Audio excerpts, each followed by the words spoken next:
Louis.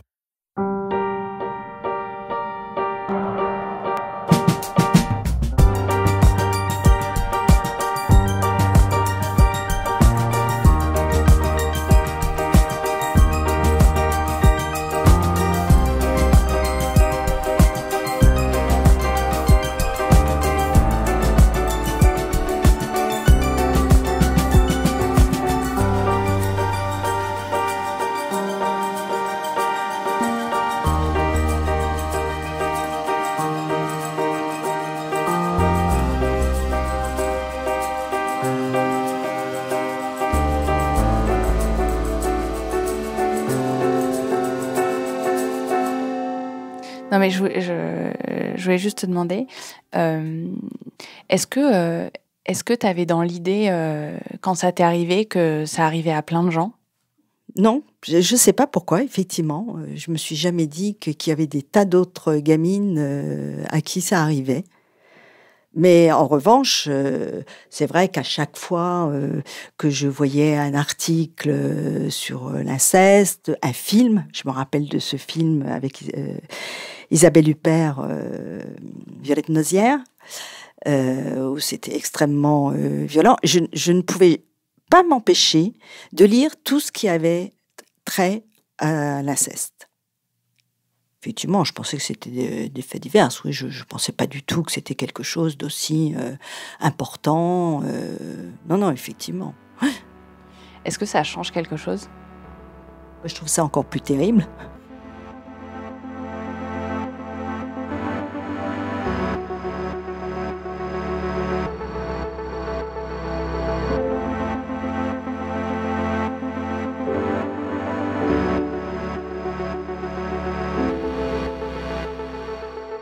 Je me souviens très précisément de l'automne 2017. C'est l'automne où on a lancé Louis. Je travaillais de chez moi. Quand le mouvement MeToo est arrivé, j'ai passé des jours à faire défiler tous les tweets sur mon ordinateur. Je revois toutes ces histoires qui sortent, tous ces coups portés contre le silence. Je suis dans ma cuisine, j'appelle ma mère, elle dit oui, c'est étonnant toutes ces femmes, on se serait pas dit. Et je rafraîchis tous les jours Instagram, Twitter, mais jamais les histoires comme la sienne ne sortent. On parle des collègues, des copains, de l'entourage, mais je ne vois personne écrire en statut Facebook « Moi aussi, mon père m'a violée.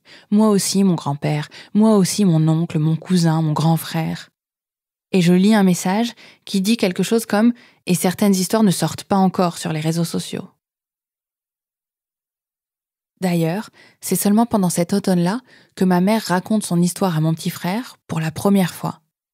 Il a alors 24 ans, j'en ai 31, ma sœur 33. Nous n'en avons jamais parlé tous les trois ensemble. Il a lu un message sur Facebook qui invite tous les hommes à interroger les femmes de leur entourage, car la plupart ont une histoire d'agression, de viol, de harcèlement sexuel. Il demande à ma mère, pour la première fois, si elle a quelque chose à lui raconter. Elle dit d'abord non, puis oui, son père. Elle nous prévient, ma sœur et moi, que mon frère sait, mais il ne vient pas nous en parler, et nous non plus.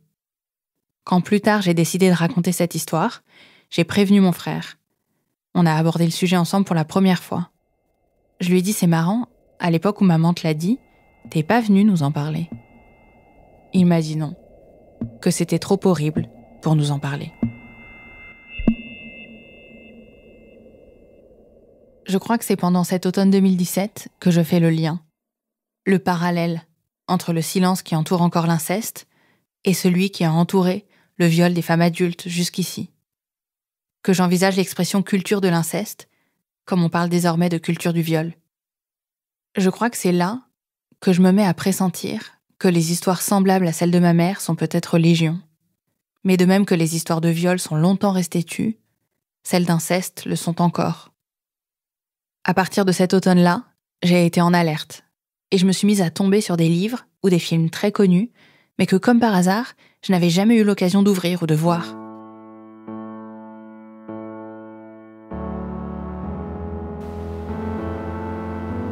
J'avais lu plein de livres de Delphine de Vigan, sauf Rien ne s'oppose à la nuit, son roman sans doute le plus célèbre, dans lequel elle raconte l'inceste que sa mère a subi. Je n'avais jamais lu Christine Angot non plus. J'avais lu plusieurs romans de Toni Morrison, mais jamais L'œil le plus bleu, son premier, l'histoire d'une petite fille violée par son père. Et merde. Je ne sais pas si vous vous rappelez, mais papa voulait toujours prendre des bains. Un samedi après-midi, j'ai cherché Festen sur YouTube, ce film de Thomas Vinterberg qui a reçu le prix du jury du Festival de Cannes en 98. Alors il verrouillait la porte, il descendait les persiennes, il allumait une lumière pour faire joli, et puis il enlevait sa chemise et son pantalon, et on devait en faire autant. Après, il nous faisait allonger sur la banquette verte qu'on a mise à la poubelle depuis, et il nous violait. Il abusait de nous, il avait des rapports sexuels avec ses chers petits. J'en avais entendu parler des centaines de fois, mais je ne l'avais jamais vu. Le matin, le soir, et je me suis dit, il faut qu'il sache ça de mon père. Elle est quelqu'un de propre. Il y a tout dedans. La tentative de réduire au silence, la négation, la violence. Toi, Christian, tu as toujours été un peu spécial. Je dirais créatif comme personne. C'est étonnant les histoires qu'il racontait étant petit. Je me disais souvent en t'écoutant parler que tu avais tout pour devenir plus tard un écrivain de talent. Je t'assure, Christian. Je n'avais pas vu Festen jusqu'à récemment et je n'avais lu aucun livre sur l'inceste non plus. Aucun des témoignages best-sellers. Comme Ne le dis pas à maman, de Tony Maguire, ou Le silence des autres, de Lydia Guardo. C'est un peu comme ces illusions d'optique, dont on ne peut pas ne plus voir l'astuce une fois qu'on l'a trouvée. Depuis l'automne 2017, les histoires d'inceste me sautent au visage. Toutes les semaines, j'en découvre. Quels efforts j'ai dû faire pour rester aveugle jusque-là. Je tombe sur un article consacré aux grandes actrices hollywoodiennes et j'apprends que Rita Hayworth a été violée par son père pendant des années. Je lis un vieux papier sur Montan, il a agressé sa fille adoptive. Une journaliste de la rédaction travaille sur Louise Bourgeois et j'apprends que l'artiste a aussi été victime de son père. Ce que j'apprends aussi de Niki de Saint-Phal, qui écrivait à sa fille une lettre pour lui raconter son histoire. Elle finissait par « Ce viol subi à 11 ans me condamna à un profond isolement pendant de longues années. Durant de longues années. À qui aurais-je pu me raconter ? J'ai appris à assumer et à survivre avec mon secret. Cette solitude forcée créa en moi l'espace nécessaire pour écrire mes premiers poèmes et pour développer ma vie intérieure, ce qui plus tard ferait de moi une artiste. Je t'embrasse, chère Laura, avec beaucoup de tendresse et un regret de n'avoir pas pu te parler de tout ceci pendant que tu étais adolescente. Pourquoi c'est si difficile de parler ? Je t'aime.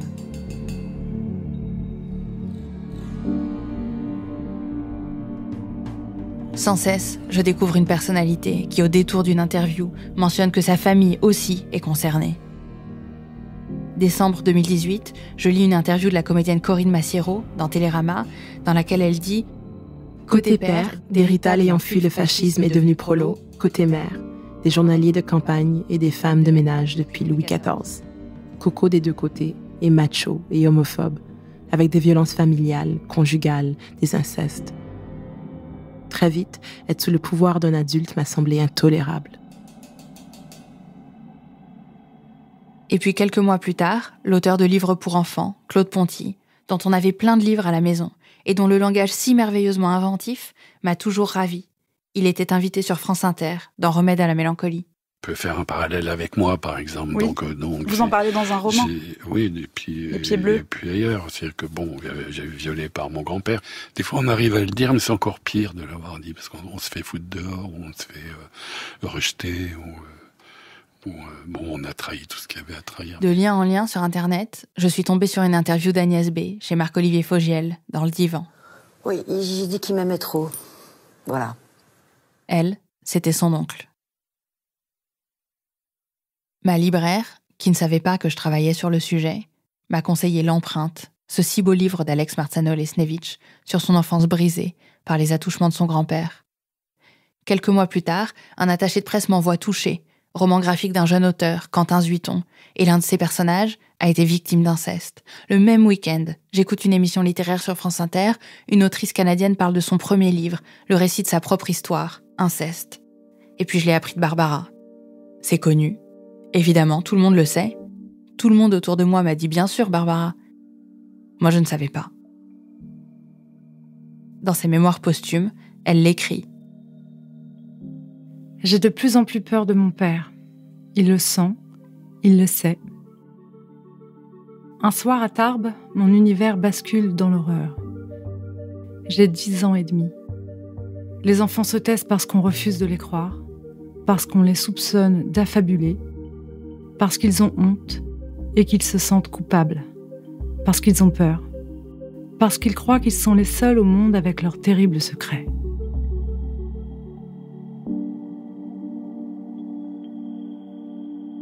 Des analyses posthumes disent que l'Aigle Noir est une allégorie. J'ai cette chanson en tête depuis quelque temps. Ça me fait drôle de me dire qu'on écoutait parfois Barbara le dimanche à la maison. Le grand jour, des vides au cœur.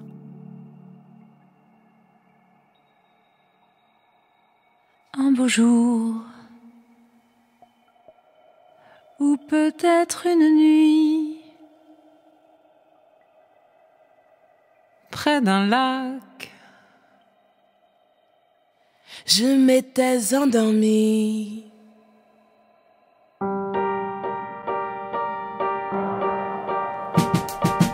Quand soudain, semblant crever le ciel, et venant de nulle part, surgit un aigle noir. il avait des yeux couleur rubis et des plumes couleur de la nuit. à son front, Brillant de mille feux,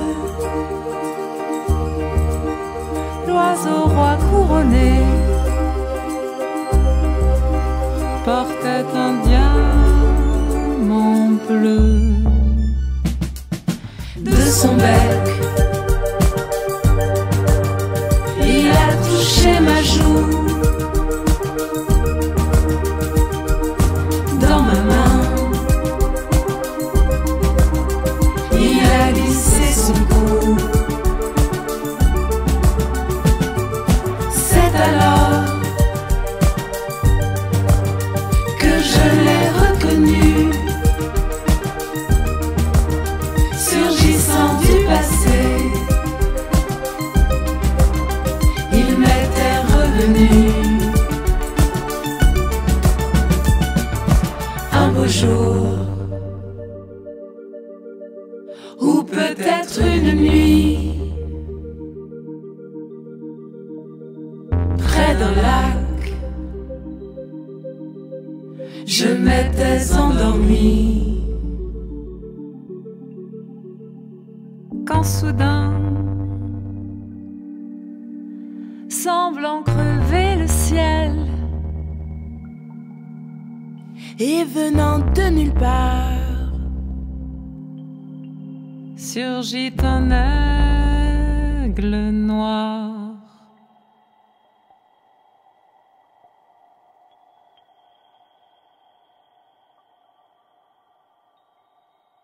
C'est tout ce silence qui cimente les murs de solitude des victimes. Si personne ne parle, elles ne peuvent pas se reconnaître, s'aider, s'unir, mais elles ne sont pas seules. Elles sont tellement, tellement nombreuses. Et pas que dans les livres, les films, les médias. Les histoires se sont mises à jaillir tout le temps, dans les dîners, les conversations, autour de moi. Ça a commencé dès que j'ai bien voulu ouvrir les yeux. Un soir, je dînais avec mon associée, Mélissa, et 2 consoeurs. J'ai dit que je préparais un podcast sur l'inceste. Il y a eu un moment de gêne. Et puis celle qui était en face de moi a dit que ce ne serait pas simple de faire parler les gens. Qu'on n'encourageait pas toujours les victimes d'inceste à parler. Qu'elle-même avait été dans des groupes de parole et qu'on lui avait suggéré de ne pas parler. Et puis la deuxième femme, en face de Mélissa, a pris la parole et dit qu'elle, il ne lui était jamais rien arrivé, mais que son oncle avait été condamné pour inceste et pédophilie, dans une affaire très médiatisée dans son pays. J'ai relancé ma quête quand je me retrouvais à dîner ou en soirée avec des copains. Je leur disais, je travaille sur ça, moi. Tu te sens concerné? Sur l'inceste, oui. Parce que de mes 13 à 16 ans, toute mon adolescence, préadolescence, c'était toutes mes copines. Quand je dis inceste, c'est vraiment inceste, c'est pas pédophilie, c'est le beau-père, le père, l'oncle. C'est hyper dur. Et c'est les mères qui disent aux enfants de se taire. Voilà. Moi, j'étais en date avec une nana qui au bout de la soirée, m'a avoué qu'elle était violée par son frère. Ouais, c'est bizarre, quoi. J'ai juste une amie que je connais depuis 30 ans, en fait, hein, et qui un jour à table, on était un peu sous, m'a dit en gros qu'elle avait été abusée par son père jusqu'à l'âge de ses 13 ans. Elle m'a sorti ça et après on n'en a plus jamais reparlé. Non mais c'est incroyable.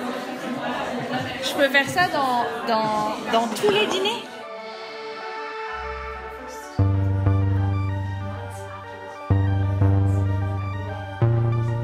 Un soir, l'écrivaine Alex Marciano-Lesnevich était à Paris et elle est venue parler de l'empreinte au bureau.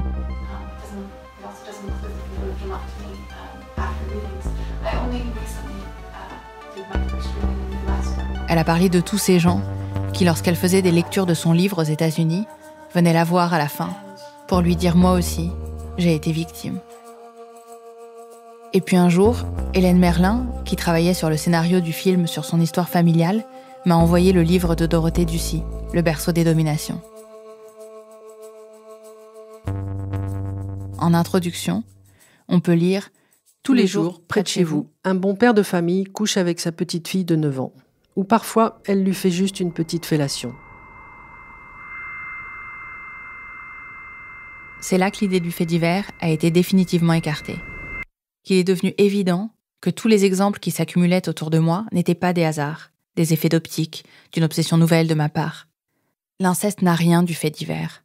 Mais les silences sont si bien gardés qu'il faut faire l'effort d'aller regarder les innombrables preuves pour l'admettre et pour accepter que ce tabou de l'inceste est celui d'en parler, pas de le commettre. Dans les années 70, l'autrice féministe Louise Armstrong publie un livre révolutionnaire, Kiss Daddy Goodnight. On pourrait traduire le titre par « Fais un bisou à papa » ou « Dis bonne nuit à papa ». Il mêle son histoire personnelle, l'inceste qu'elle a subi, et tous les témoignages de femmes qu'elle a recueillis. Elle note alors « Un vrai tabou porte en lui une vraie dissuasion ». Elle compare l'inceste et le cannibalisme, et s'interroge « Quel genre de tabou est-il s'il est si souvent enfreint ?» Mais c'est quoi souvent ? J'ai discuté de chiffres avec Alice Debauche, sociologue et statisticienne.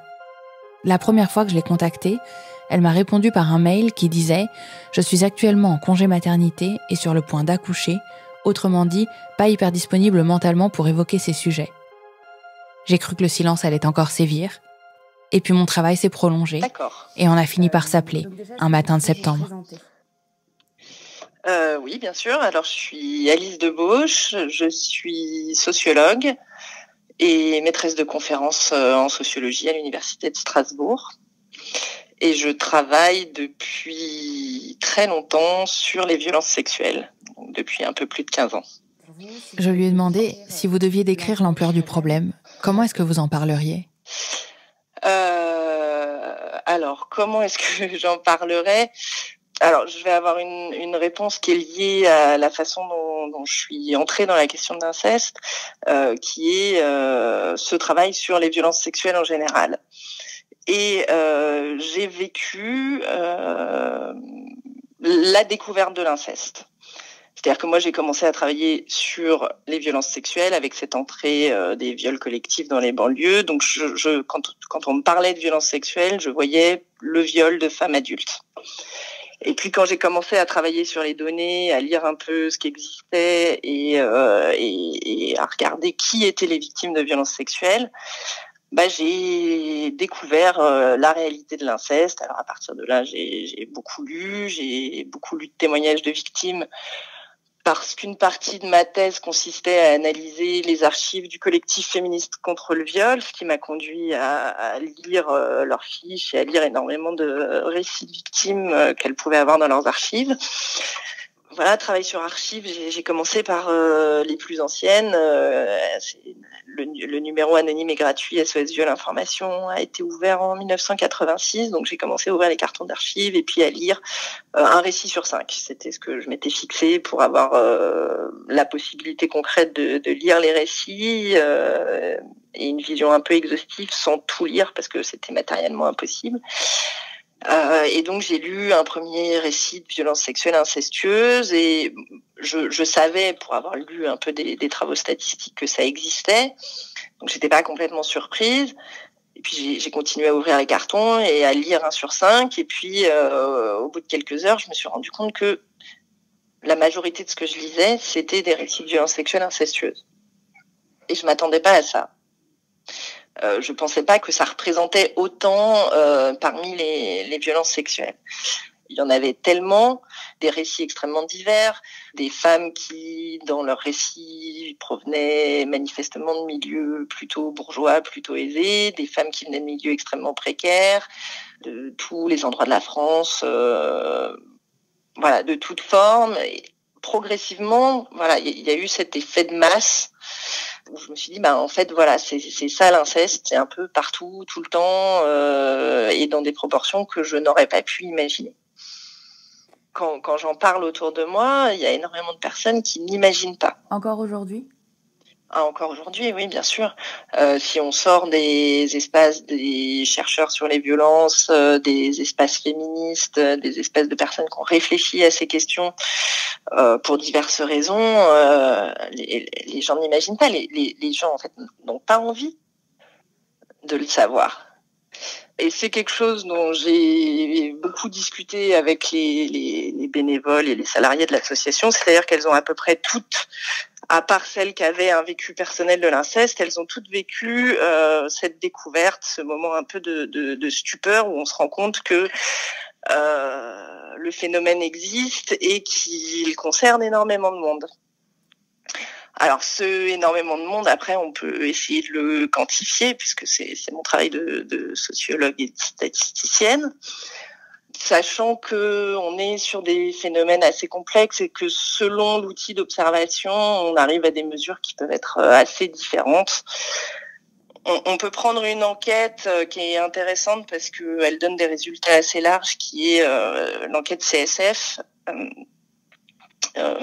contexte de la sexualité en France, qui est une enquête qui a été réalisée par Michel Boson et Nathalie Bajos en 2008 et qui permet d'estimer à environ 20% des femmes qui ont vécu des violences sexuelles au cours de leur vie. Et sur ces 20% de femmes, alors après c'est toujours pareil, ça va dépendre aussi des questions de définition, qui est une question assez importante sur l'inceste. Moi, j'utilise assez peu la notion d'inceste, étant donné le type d'outil que j'utilise. Donc, j'utilise plutôt la notion de violence intrafamiliale et parafamiliale, parce que c'est à ça que j'ai accès avec les données statistiques dont je dispose et sur lesquelles je travaille. Et donc, on peut estimer, selon les définitions, à environ un quart, on va dire, des violences sexuelles qui ont été commises dans un contexte incestueux. Donc ça ferait quelque chose comme 5% des femmes.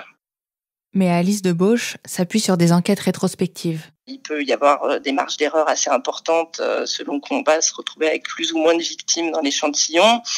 Et puis il y a une dimension très personnelle qui fait que on peut supposer, et on peut même en être assez convaincu, que pour plein de raisons, un certain nombre de victimes ne vont pas forcément en parler lorsqu'elles sont interrogées.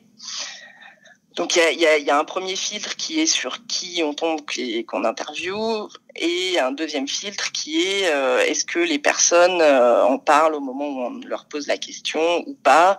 Et je me pose très concrètement la question parce que j'ai rencontré un jour une femme qui avait été victime de violences sexuelles incestueuses et qui avait été appelée pour une enquête statistique et qui n'avait pas voulu en parler. Si je comprends bien, c'est des chiffres factuels de gens qui ont effectivement déclaré, donc ça n'inclut pas tous les gens qui ne l'ont pas dit. Alors, ça n'inclut pas tous les gens qui ne l'ont pas dit. Et si on est très très clair aussi, ça n'inclut pas tous les gens qui ne deviennent jamais adultes. On sait malheureusement que les violences sexuelles incestueuses conduisent à beaucoup beaucoup de conduites à risque, beaucoup de problèmes de santé mentale. Et chez les femmes adultes qui nous en parlent, beaucoup parlent de tentatives de suicide. Donc on peut imaginer que pour un certain nombre de victimes se suicident et donc ne sont plus là à l'âge adulte pour en parler. Alice Debauche explique aussi que ces enquêtes sont menées sur ce qu'on appelle en statistique les ménages ordinaires. Or, par définition, les victimes d'inceste ont plus de chances de se retrouver parmi les populations marginalisées. Autrement dit, on n'interroge pas toutes les personnes qui vivent en habitat collectif. Donc on n'interroge pas les femmes qui sont en foyer de jeunes travailleurs, les femmes ou les hommes, qui sont en hôpital psychiatrique ou en maison de repos ou dans divers autres lieux où on peut, ou en prison, des lieux où on peut imaginer que peut-être les proportions de victimes sont un peu différentes. Très différentes même, non ? Vraisemblablement plus élevées. Mais encore une fois, moi, j'ai pas les outils. Je peux le supposer. C'est une hypothèse forte. J'ai pas forcément les outils. Bon, les travaux en prison montrent qu'effectivement, on va retrouver des proportions plus élevées de victimes de violences sexuelles et de violences sexuelles incestueuses en particulier. Dans le berceau des dominations, Dorothée Ducy évoque de nombreuses études différentes, aux méthodologies diverses, ce qui évidemment fait varier les chiffres. D'ailleurs, même les codes pénaux de tous les pays ne définissent pas l'inceste de la même manière. Dans le code pénal français, la notion d'inceste ne figure que depuis 2010. Ensuite, elle a été supprimée, puis réinsérée en 2016, et aujourd'hui, on peut lire que les viols et les agressions sexuelles sont qualifiés d'incestueux lorsqu'ils sont commis par petit 1, un ascendant. Les ascendants, ce sont les personnes dont vous êtes issus par la naissance, quel que soit le degré. Donc votre grand-père, votre mère sont vos ascendants. Mais on comprend aussi dans les ascendants les personnes dites collatérales, votre grand-tante par exemple.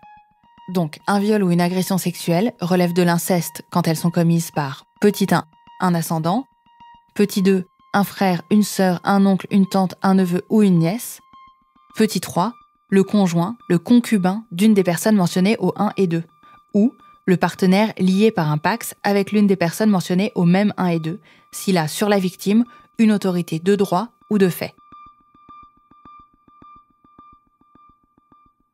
C'est-à-dire, selon la définition qu'on prend des abus sexuels, alors oui, on a un panel, et donc dans les enquêtes statistiques ou épidémiologiques, selon qui mènent les enquêtes, c'est des enquêtes sur la santé, des enquêtes sur...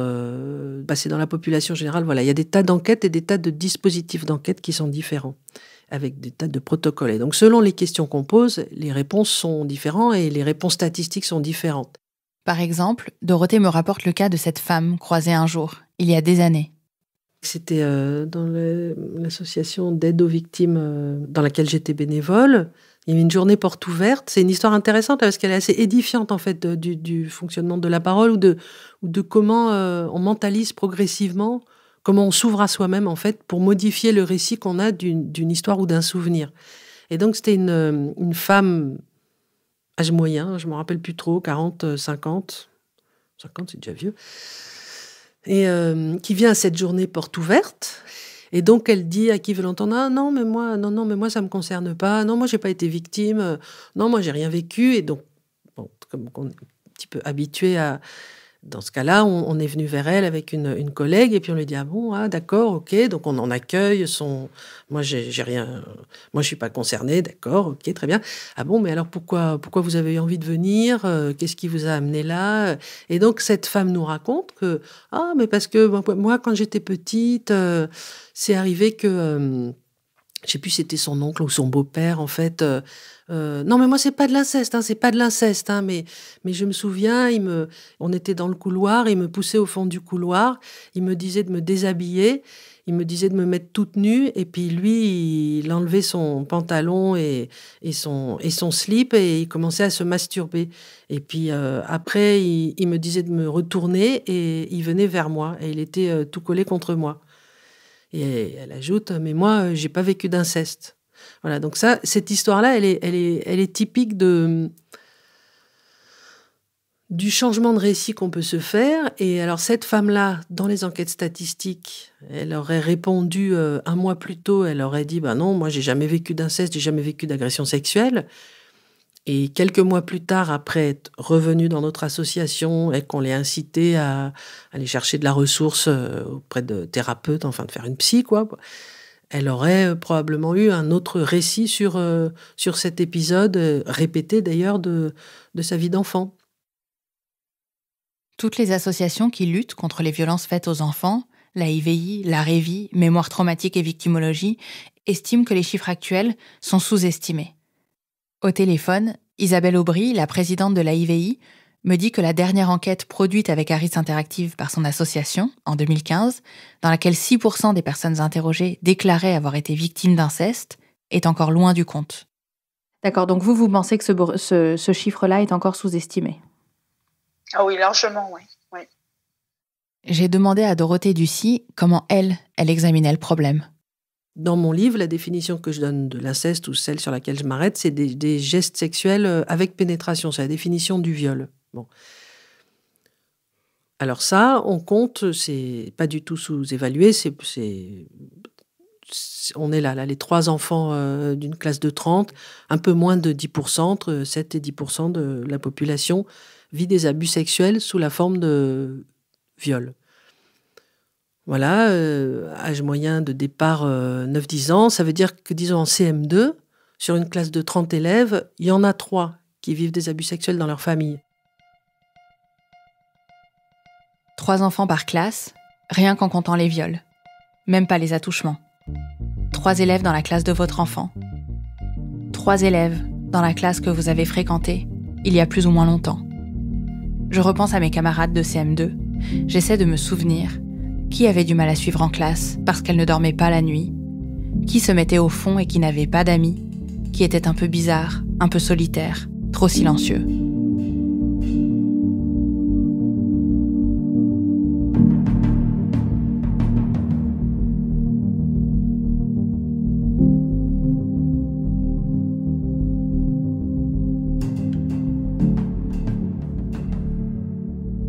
Pendant quelques mois, pendant mes recherches, j'ai eu l'impression que je n'allais plus jamais pouvoir vivre normalement.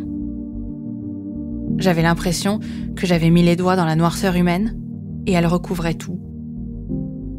Je marchais dans la rue et je comptais. J'allais au restaurant et en fonction du nombre de couverts, je comptais. J'allais à une soirée, je comptais. Je faisais une intervention scolaire, je comptais. Et je me rejouais en boucle la réponse de Dorothée quand je lui avais demandé si elle avait été surprise, elle, de découvrir l'ampleur du problème. Je crois que ce qui m'a surprise, c'est pas tellement ça, parce que je m'y attendais, parce que j'ai pas commencé ce travail, cette enquête en une seconde, et puis le temps que j'ai des résultats, voilà, ça a pris quand même plusieurs semaines, plusieurs mois, voire quelques années. Donc voilà. Ce qui m'a surprise, c'est de réaliser que s'il y en a tant que ça, chaque personne qui a vécu l'inceste a l'impression d'être la personne qui souffre le plus au monde. C'est une douleur, enfin, ça dévaste intérieurement. Donc les gens sont dévastés et doivent vivre avec cette dévastation intérieure, cette construction de traviole qui fait qu'on est dans la confusion, qu'on ne sait pas bien ce qu'on ressent, on confond le bien, le mal, ce qu'on aime, ce qu'on n'aime pas, puisqu'on a été habitué depuis tout petit à justement pas pouvoir faire confiance à ce qu'on ressent, ce qu'on déteste, on n'est pas censé le détester. Voilà, je fais référence aux gestes sexuels, ou après à la famille, bon, bref. Et du coup, je me suis dit, mais plutôt ma surprise, c'était de me dire, mais comment c'est possible qu'il y ait autant de gens qui souffrent autant, ou qui pensent être les seuls à souffrir autant, et qui sont en fait légion. Voilà, et je me dis, mais comment on vit là, comment notre société vit et fonctionne avec autant de gens qui ont autant souffert? Et j'ai bon, vous le savez, c'est pas un secret, c'est en filigrane dans le livre. Ma famille est de ce point de vue aussi bien dysfonctionnelle, et il y a des situations d'inceste. Et donc j'ai vu la douleur au quotidien depuis que moi je suis enfant de proches de moi qui ont vécu l'inceste, et je vois, j'aurai 50 ans cette année, donc toutes ces années à essayer de se réparer, de se reconstruire, de tenir debout, de continuer. Je vois les gens souffrir avec ça, et quand je vois comment dire, on peut pas mesurer la souffrance, on ne peut pas dire le poids de souffrance ou le degré de souffrance, mais les dégâts, on va dire. Voilà. Quand je vois les dégâts que ça provoque dans ma famille, qui est une famille banale, je me dis, mais il y a autant de souffrance ailleurs dans d'autres familles, puisque c'est aussi banal l'inceste, mais comment on fait pour fonctionner, quoi? Et quel gâchis, en fait, quel gâchis d'énergie de tous ces gens qui seraient supersoniques, qui iraient tellement mieux s'ils n'avaient pas vécu l'inceste. Qu'autant de douleurs se nichent dans autant de familles et que ça ne soit pas le sujet numéro 1 sur toutes les lèvres, ça me fascine. Et on ne peut pas dire qu'on manque de chiffres, ni même qu'on manque de couverture médiatique. La dernière étude de mémoire traumatique et victimologie, avec Ipsos, date d'octobre 2019. Et elle a été reprise par l'AFP, puis dans la foulée, sur le site de BFM, aussi bien que sur celui du Figaro ou de Marie-Claire. Mais ensuite, rien. On ne les lit pas, ou on les oublie. On les redécouvre sans cesse, comme si c'était la première fois. Pourquoi on fait toujours comme si on ne savait pas, on découvre en permanence la banalité de l'inceste. Ah bon? Ah oui, il y en a autour de nous, beaucoup. Ah bon? D'accord, voilà. C'est une espèce d'éternel recommencement qui fait fi de toutes les connaissances, en fait, qui sont jamais capitalisées. Il y a énormément de travaux, plein de connaissances, et on recommence toujours. On recommence à pas savoir, ah bon, il y a vraiment... Non, il n'y a pas de statistiques, on ne sait pas trop. En fait, si, il y en a plein, il y a plein d'enquêtes. Voilà. Et on oublie tout le temps.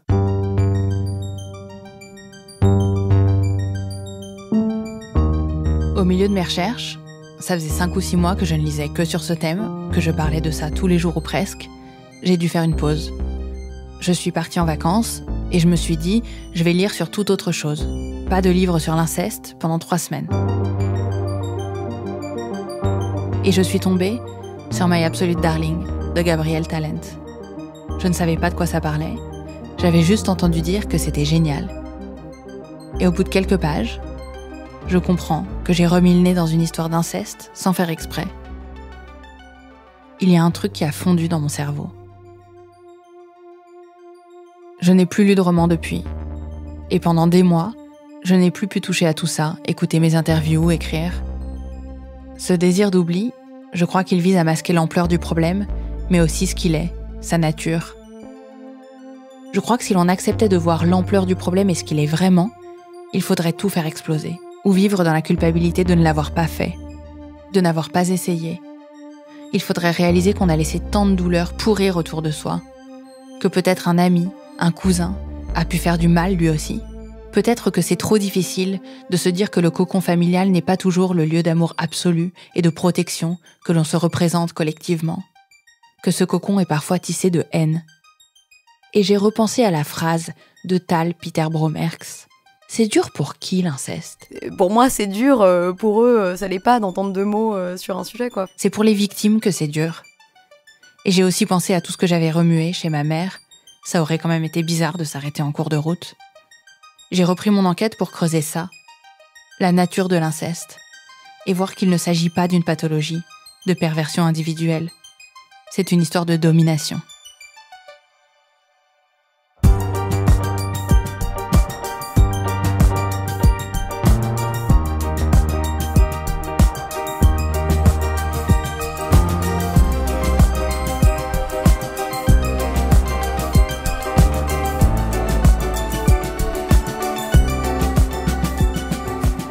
Je suis Charlotte Pudlewski et vous écoutez Ou peut-être une nuit, une série du podcast Injustice de Louis Média, réalisée par Anna Bui. La reprise de l'Aigle Noir était chantée par Barbara Carlotti, Sylvie O'Haraud et Mélissa Lavo. C'était l'épisode 3. Dans le prochain épisode, j'essaierai de montrer pourquoi l'inceste est un système de domination.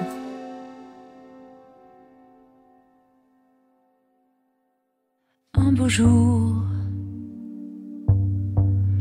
ou peut-être une nuit, près d'un lac, je m'étais endormie, quand soudain, semblant crever le ciel, et venant de nulle part, surgit un œil l'aigle noir.